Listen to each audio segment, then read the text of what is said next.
I know we've got a time limit on this, and being archaeologists, of course, we want to keep to our times, so we will try to push through this at a good pace.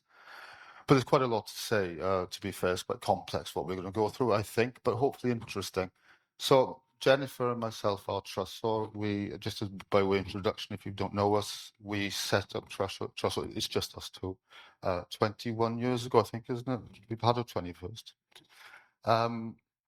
And we do all sorts of archaeological projects. I won't list them here now, but one of the things we like to get involved in is community archaeology. And we do deliberately use the term community archaeology in the sense of projects driven by a community, not public archaeology, which we see as a different thing that archaeologists do. Okay. And the excavations we've done at Cwmffwrn in the last 3 years are very much driven by a community group, which I will mention as we go along. So if you hit the button, there's a background to the story that hopefully, yes, there we go. We'll give you a little bit of background to ourselves as well. Before we were Trysor, we were both employed by the Dyfed Archaeological Trust, which is now part of HENEB, of course. And we both had experience working on this particular project, the CADU-funded project. It was the Deserted Rural Settlement Study, which ran in the late 1990s into the early 2000s, and actually produced this book at the end, this synopsis of all the work called Lost Farmsteads, Deserted Rural Settlements in Wales. If you haven't seen it, you should get a copy. It's a lovely book. But I did a lot of field work on that project in Southwest Wales, and Jenny did a lot of the desktop work. And I must say that it was quite one of those projects that you take part in that's very formative in your ideas and your experiences. And I've never stopped being interested in settlement, particularly upland settlement. It's a thing that we both have had the opportunity to explore as our careers of development, and as Trysor indeed as well. We've done quite a lot of upland survey, which has given us an opportunity to do a lot of surveying in the sense of, yeah, go on, John, yeah, in the sense of being out in the landscape, finding archaeological sites and recording them. And this is up in the Eland Valley, the Cwmffwrn Valley, I should say, sorry, in Radnorshire. But typical upland settlement site is the platform, or the house platform, or the whatever you want to call it, which is simply a bare platform. And you can see one with a scale rod stuck in at the end of it there, just a flat area on the hill. If you go to the next, there's the same site looking side on instead of looking from the top. And so there you can see they've cut into the slope. There's what we call the fan of the platforms at the top. The relatively flat platform where a building would stand is then created by dragging earth forward to create a often sloping but relatively flat surface. And then bottom end we have if you press the next one, we have what we call the apron of the platform, which is where the soil at the end just trickles off down slope. And I think it's fair to say, in our time as field surveyors, in the last 20 odd years, or 20, 30, oh gosh, 40 years, I think it's probably fair to say we've, between us, recorded several thousand of these in the hills, okay? It's a very common upland settlement type. But this is the really frustrating thing about them, speaking as a very experienced upland field surveyor. I've found loads of them. I couldn't tell you much about them. I know that they have a fan, a platform, an apron. I can measure them, the length, the width, and I can speculate, if you go on, that there was probably a timber frame building on it, because there's no stone. Generally, there's no stonework on these. Okay, so we make a presumption that they were the foundation platforms for timber houses. And I've deliberately put that in because it says building a small medieval house, because we also kind of tend to think they're medieval. Okay, but we don't know, because when we record those thousands and thousands of platforms, we always record them, and when you get to the date field, it's period, med, post-med, because we literally have no idea. And that's frustrating, I tell you. After 4 decades, I don't know. It's frustrating. But anyway, so let's presume that we're on the right track, because I say the absence of stonework generally would lead you to think of a wooden structure, presumably with a thatched roof. I don't know. But anyway, that's the next gen. So that's kind of important to the background to this story. But then the next stage of relevance to the story is that we got involved. I don't remember how, but we got involved with the Cwmffwrn Heritage Trust several years ago, who we sort of had interactions with over a longer period of time. But not that you can see much of that, but they exist very much as a community group that exists to promote the study and an understanding of the Abbey ruins at Abbey Cwmffwrn in Radnorshire, but also they're very keen on exploring the granges of the Abbey. Okay, they want to understand how the Grange economy worked, and they're always out there researching and doing their own field work, trying to identify settlements or boundaries or whatever, any old land deed they can get. They explore these granges and try to make sense, including the place names, the Welsh place names, and what they tell us. They're a really interesting community group, but they're very focused on that. That's their world, yeah, and they do tremendous work, to be honest with you. And they're very nice people as well. I've got to say, they're great to interact with. But a few years ago, and you see to the that side, the left, Gemma Bezant, is it right?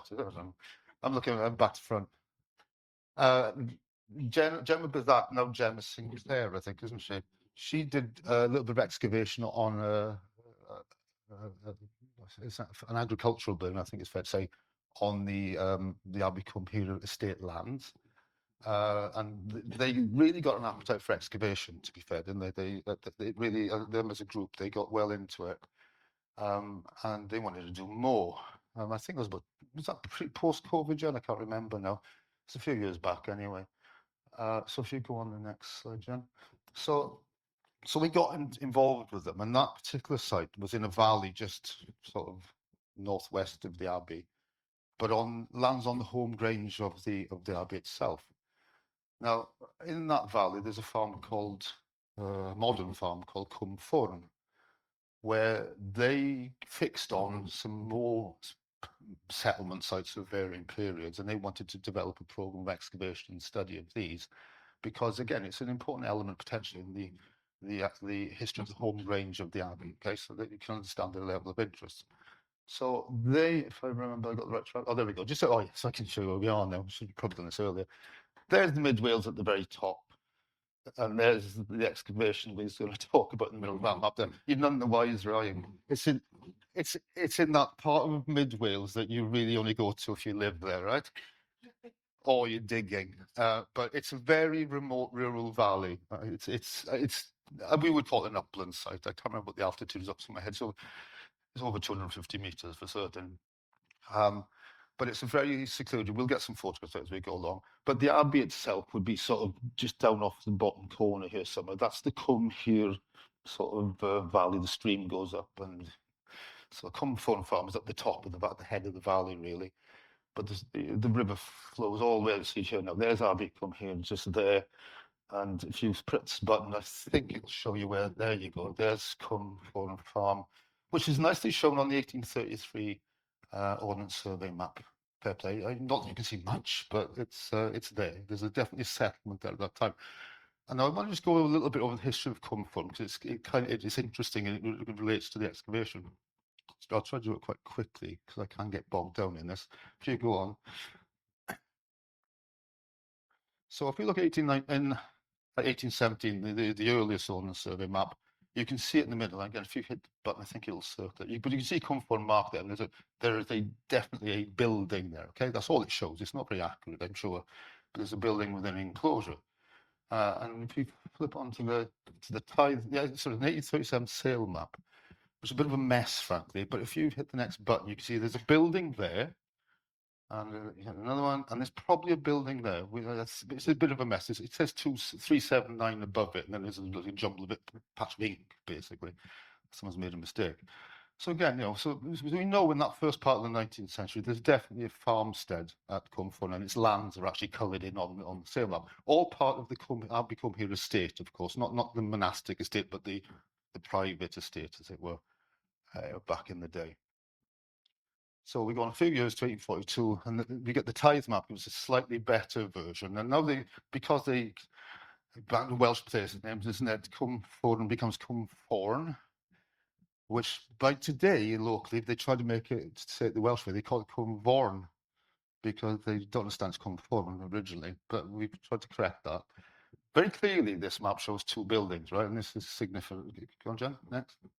I think the circles will pop up. There's one building who's slightly bigger than the second building above it, which is we'll come to. And you can see that Cwmffwrn is on the boundary. The Llanechdirion sheepwalk is there. Cwmffwrn sheepwalk is higher up. The boundary there is the boundary of the common, okay? What you've got to that side, whichever side that is the common, and this side is enclosed. Okay, so this farm is in a very sort of marginal sort of landscape, very, it's on the upland margins really in the 19th century, but the two buildings are still there. If we skip on a generation to the 1870s, the Ordnance Survey come along and do another survey, and what do we get now? Hit the button, Jen. Let's see what we find. We get an empty building. This isn't the same one we had on the last map. And there's the upper building that we saw, the other building that we saw on the other map, but there's a gap. If you hit again, sorry, there you are. You compare the tithe map with the two, as you can press the circle, that's the upper building, it's on both of them. That building, the larger building on the tithe map, isn't present there, but instead of that, we've got that building, which is hidden again, wasn't on the tithe map. So something significant has happened in the 19th century. And this seems random, but it is important to know. So what happens? But in terms of the history, if you next one, Jan. Oh, sorry. Yeah, sorry. Just for you to get we call that one the upper building. Okay, we're going to call that one the platform, and we're going to call that one the cottage. Okay, keep it simple. So we look at the cottage. Okay, this is it's relevant. The cottage was built after the tithe map. Okay, so this is going to be 1840s, 1850s, but was already abandoned by the 1870s, 1880s. It only lasted a generation. The Abbey Cwmffwrn estate built it. They were building cottages for their tenants. I assume they didn't build them very well and they abandoned them quite quickly, and certainly this one. Now, after they worked with Gemma Besant, stroke St. Clair, the Abbey Cwmffwrn Trust people were so excited about excavation, they excavated the cottage themselves, okay? And if you just skip through a few photographs, they did a great job of clearing out the ruins of this old building. They found lots of features. They had sunshine. They had tons of 19th century pottery came out of it, and lots of bits of metal and all sorts of debris of 19th century life. And they ended up with big piles of stone. But I can't remember what you press the next button. Sorry. So look, that's it. So you can see the square of the house there. Okay. Keep going. So they dealt with that, and this is when they got in contact with us because they were interested then in doing more. They sort of they'd done what they could do with the cottage, so they thought let's look at the other stuff. Well, the upper building, which we're going to talk about very quickly, up there, there's not much to be done for this because the next shot, the platform is still there where the building stood, but there's actually modern stables being added on it, so there's nothing to be done with that at all. Okay, but to give you an idea of the landscape, you can see the valley running off down to the southeast below you, blah, blah, blah. But the platform is a different kettle of fish. The platform is just alongside. If you hit the buttons, there's the cottage, there's the upper building or the stable as is now, but this platform is bang there. Now this is, on the tithe map, was a farmhouse, okay? Now it's a platform. And that's what it looks like. Now, as an experienced upland archaeologists, that's a medieval platform.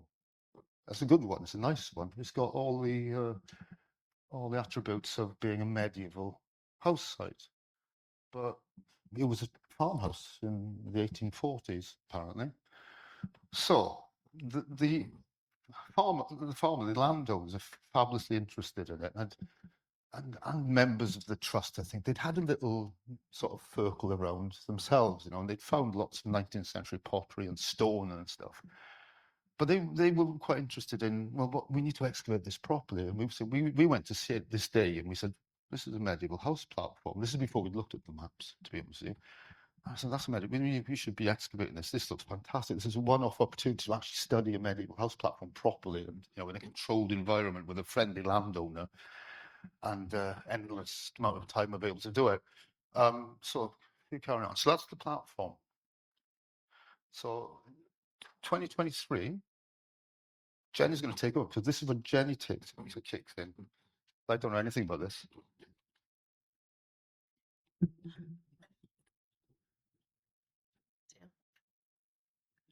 Is that right? Yep. Okay, right. Oh gosh, it is old. Yeah, so I actually wanted to get us involved with looking something that they found far higher up the slope. But when we saw the platform, we thought, oh, if it's there and we can have a look at this, then let's do that. So they had a bit of funding. I think this was via Pavo. Oh no, was it People's? Okay. And we said we'd do a weekend with them, and we offer people the chance to come along, and also give them the chance to learn things about excavation and things. Don't get too engrossed. So we set up a weekend thing. I will just mention this. I don't know whether Paul wants me to, but I'm going to anyway. It was a bit of an odd one because I ended up there on my own. Took my husband along because Paul lost a family member in horrid situation. So it was done with a bit of a background of that. But the Abbey Come Here group, they were aware of everything that was happening, and they were very supportive. And in fact, I don't think people who knew anything about what was going on in the background. But that's just a bit of the background. So I will say also the Abbey Come Here group, excellent at arranging things, absolutely brilliant at organising, doing spreadsheets, sorting it all out, getting the stuff there. And, we'd been hard pushed to do it without them. So we came and we started to set the site up. Obviously, the platform's here on the right, and set ourselves up there. We also, we did you mention the landowners before? Ian and Angela, who own the land, are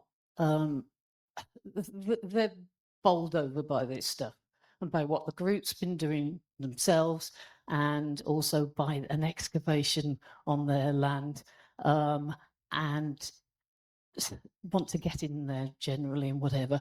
And so what we started with this year was just tidying up some of the areas that Angela had a little look at already. She didn't go down far. She just took the turf off to expose the stone. But that's why although they looked a bit bitty, that's why we chose the two areas we started. We had volunteers in every day, or participants every day, who were coming. And I think we had 18 people. They didn't get along on time on site, partly because at that point the site, we hadn't got too much for them to do, but they did a series of 4 activities. They went for a walk to have a look at other sites. They did some surveying, and my husband did pottery handling with them as well. And the site cleaned up nicely, parts of it, and started to lead us to think, oh, okay, there is definitely something worth looking at here. Possibly these stones on the right might be part of a floor surface, but in fact, the stones at the top end were the things that became of more interest later on. Again, just another one thing about this site, which in this year was quite problematic, was that you can see the way they cut it into slope, and at the top of that slope, either there already was a spring, or a spring is now. And so water flows very nicely down the ditch that they've got on the side. And walking in this area, or even we tried to take more off in this area, but you can see the quagmire that was there. Possibly that is of potential interest, because it does seem to be waterlogged a lot of the time, and we have found bits of wood and things up this end, so it does offer another opportunity in the future, possibly. Danny?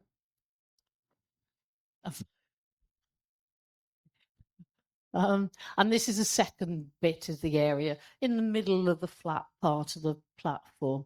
And again, we got some stone surfaces, maybe a bit patchy on the right hand side. We'll come back to those in a minute.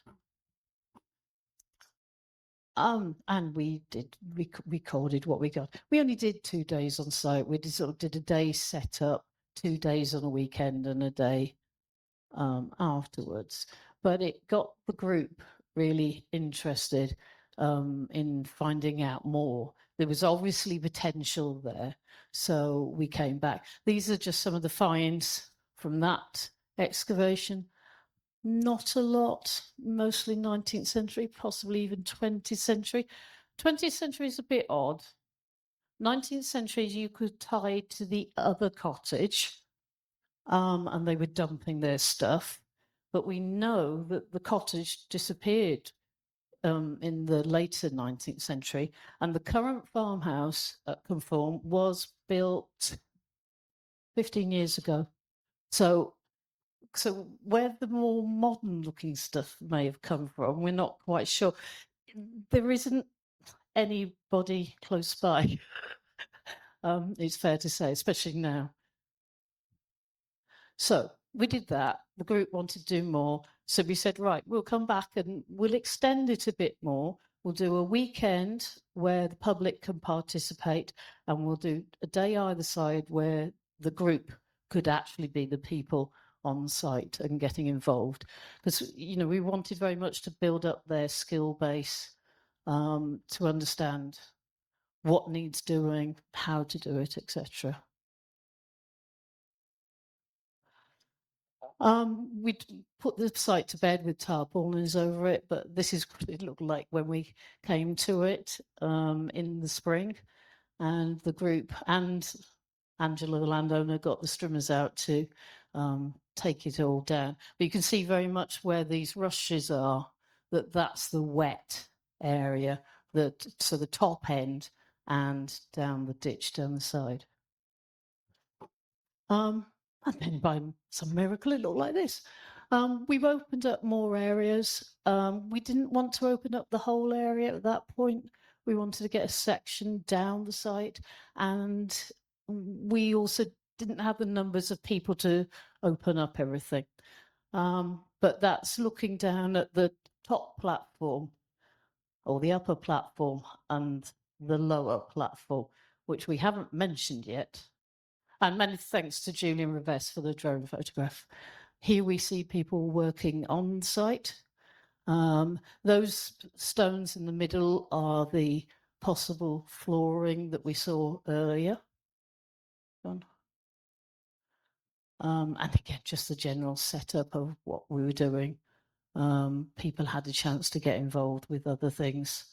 And I think also in the middle of it, we had a Chartered Institute for Archaeologists inspection as well on site. So we're in the middle. I'm in the middle there talking to somebody from Headland Archaeology. So it's a busy time. This is just another view of the site, which gives you a better idea maybe of how it's laid out. But the bit on the left-hand side is the upper platform. Then you've got an apron just above that tape, and you come down onto the lower platform. And this is the ditch. Not looking so rushy that year. Oh, okay. Okay, that's okay. There we go. And here, just to show you how it's cut in. So the fan is cut into the slope at that end. We don't quite know where it starts and ends at the minute because of the problems with the wet and the rushes. You've got the level area, levelish. It's got slight runoff down slope. You've got the apron of the top fan, and then you've got the lower fan and its apron. I won't say what those two things are at the minute, but you've got a brown blob there, and you've got, well, it's meant to be blue, I guess, but it looks purple. Purple blob up there.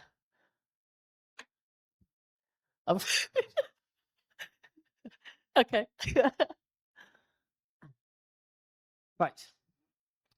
Okay. A very rough thing drawing everything together. Go on, press that off. That's it. So looking at the bits of the site, this is Trench A. This is what we did in 2024. One of the most noticeable things through it is actually there's just a gully going through there, and that seems to have been dug more recently to try and help get some of this water away, but not necessarily that recent. I think we're feeling it's a bit late, a bit earlier than we thought it was. You can see some flat stones, which may be a floor, but then you can also see where the ranging rod is. There's a line of stones, a straight line of stones, with one possibly up there that's been pulled out the line by somebody doing something to it. So two nice line there, and then a curved line beyond it. I'm not going to say any more than that really at the minute. Okay, well I will now. You can see again this water at this top end. Last year again it was quite wet, and it was a little bit limited what you could do in this area without messing things up.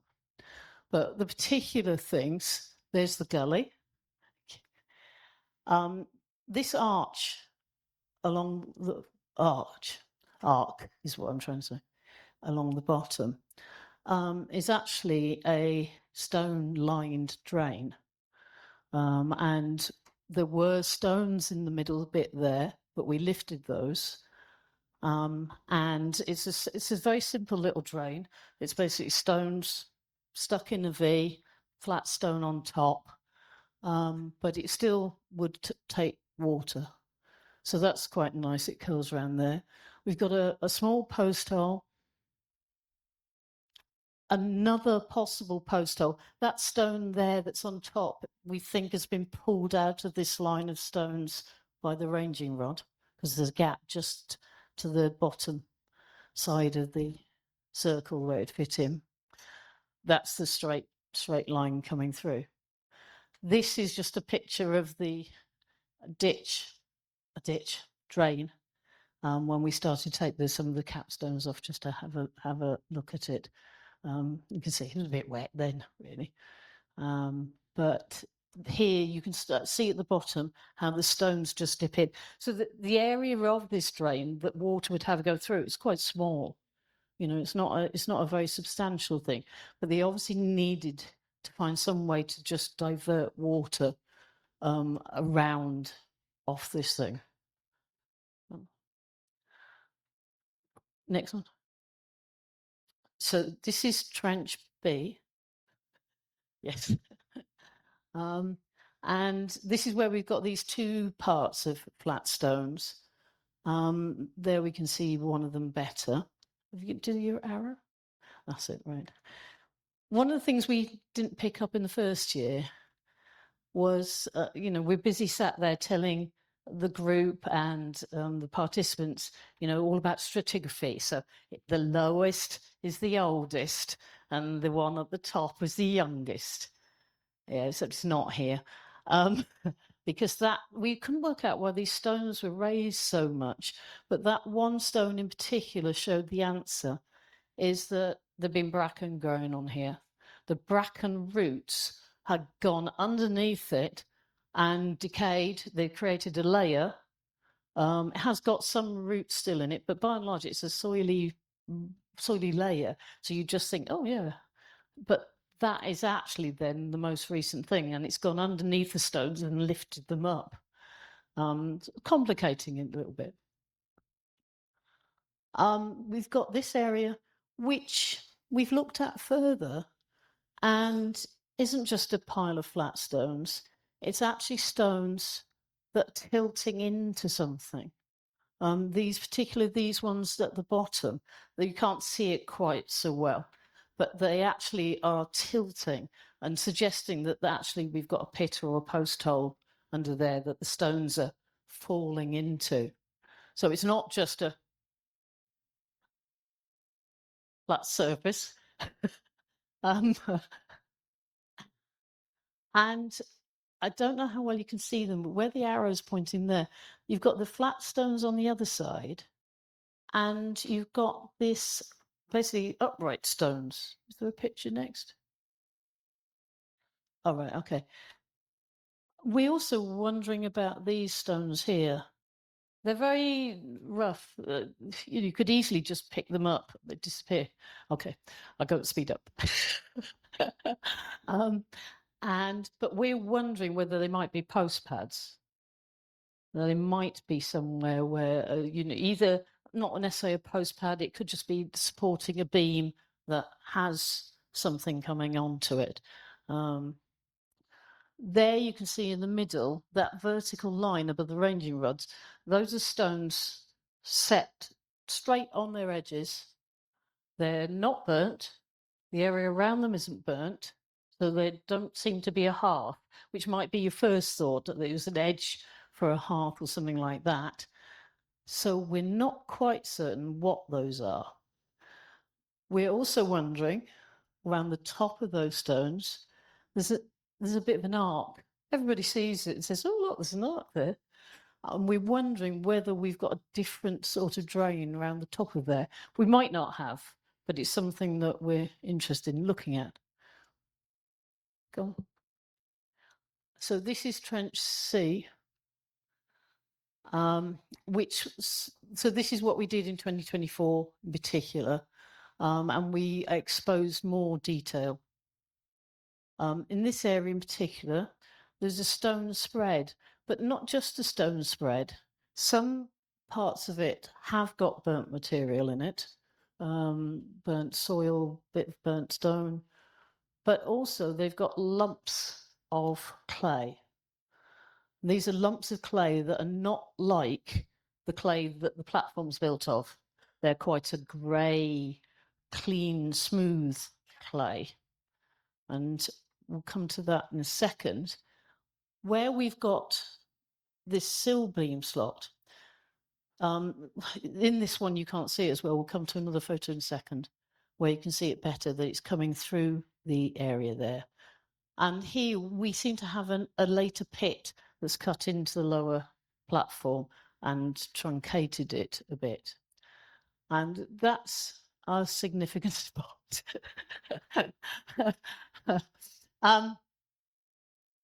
We're looking for dating for this thing. We got some charcoal from there. So we managed to get a radiocarbon data from actually within the platform makeup, which gives the date late 16th, early 17th. And we're thinking that the lower platform might actually be later than the main platform. So we start to get a hint there that we might be able to push the date of this platform back later. Go on. That's just a photo of the top with the stone spread. So you've got one side, you've got what we think is pile up from that gully having been built across the top. We've got the stone spread. You probably can't see it, but there are these lumps of this greyish clay in there. And that's where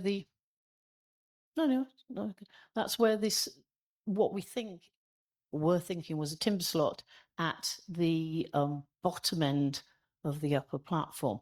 This also has got lumps of that clay. So just above where the arrow is, I don't know if this is something that looks like it might be slowed. No, that's fine. Go on to that one. which is where those brown blobs are there. So we've got a slot, and it does actually go all across the platform, we have found out, with these lumps of clay around.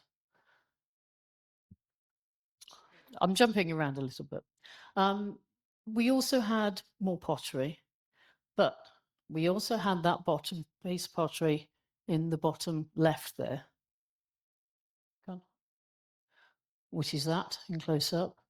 And my husband has been to the pottery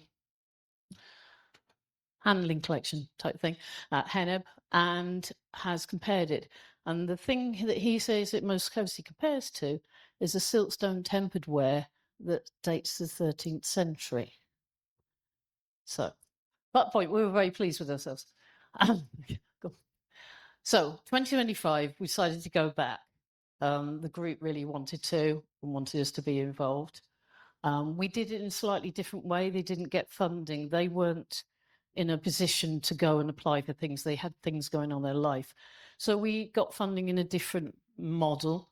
OCU Group sponsored us to do excavation work. And then we had trainees who were paying for training, 5 days, 6 days of training. And we had donations and other things as well.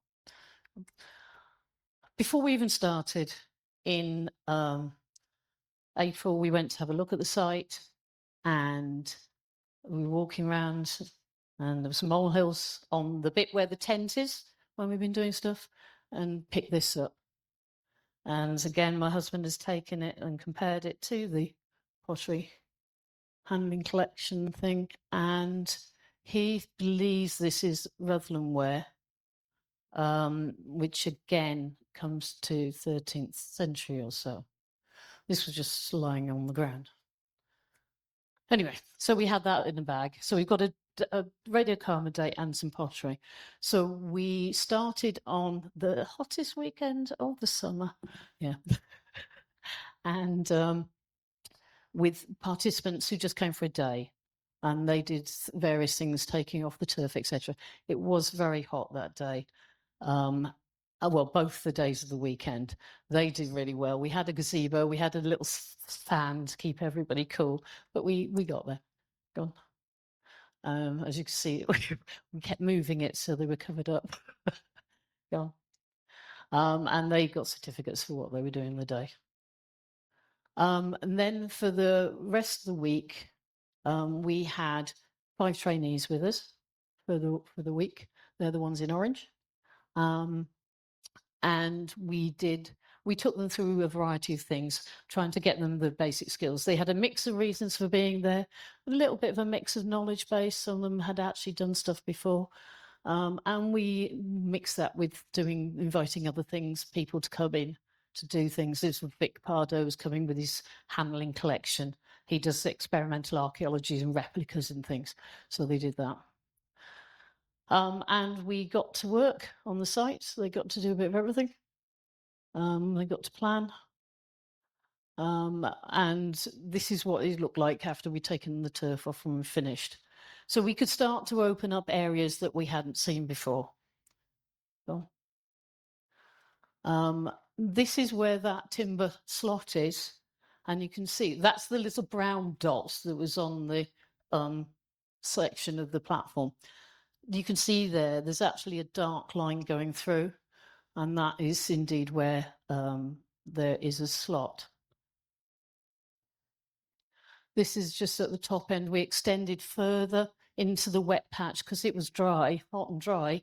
We could actually go a bit further back, so we did that. We found, well, I'll come to that in a minute. Actually, go very quick minute. This is when we started to excavate the slot. We haven't taken everything else out yet, but it is very definitely slot, and it's got lots of that lumps of clay. So our feeling about this is that we have got a slot for a timber beam with probably clay door walls with it. I think we're getting confident enough to say that. But as we start to take off other layers, we start to find other things. We think we've got a post hole there and there, possibly one up there. There's another feature coming in here. So what looked really at the beginning like it didn't have much potential, it looked like a bit of a bare platform. Actually, we're getting quite a lot out of this one, which may be a surprise. And on the very last afternoon, where the circle is there, I'll just go back a minute. This is the drain, which is obviously the blue purple thing on the section.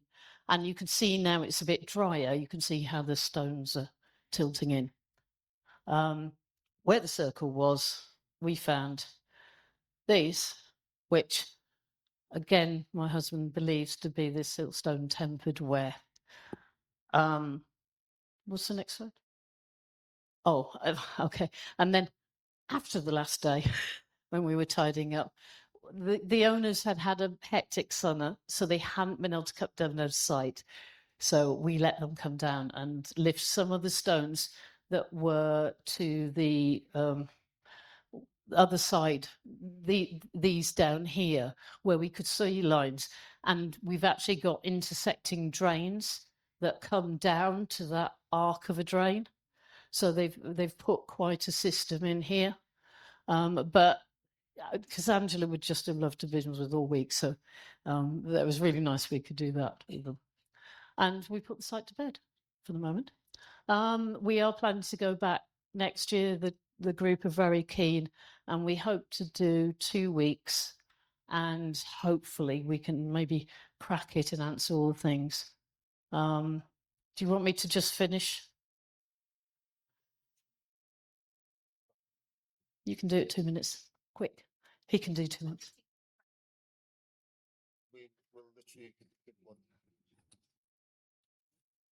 I just want to make one comment, because everything we've shown you, what are we missing? Where's the 19th century farmhouse? It's not there, is it? So how do we reconstruct this site? What are we looking for? We have no idea. We've got random post holes, med pottery. We're very firmly in, this was a timber framed farmhouse. There's no roofing slate, there's no stone, so it's thatched, mud walls, clay walls. It's gone, it's just disappeared. So it's quite a job. Angela, the farmer, is an artist, and she's on to us all the time. She wants to paint, reconstruct it. We can't help you. We have no idea what we're looking at. So that's future work, really. I mean, you can stop at that point, John, because I don't want to go any further. But what's wonderful about this is having that community element, favourable landowner, and the opportunity to play and to explore and take time and go back, which is missing in archaeology too often these days. To be honest, we've always got a gun at our heads, the time, the clock, like now. So I'll stop at that point. Thank you.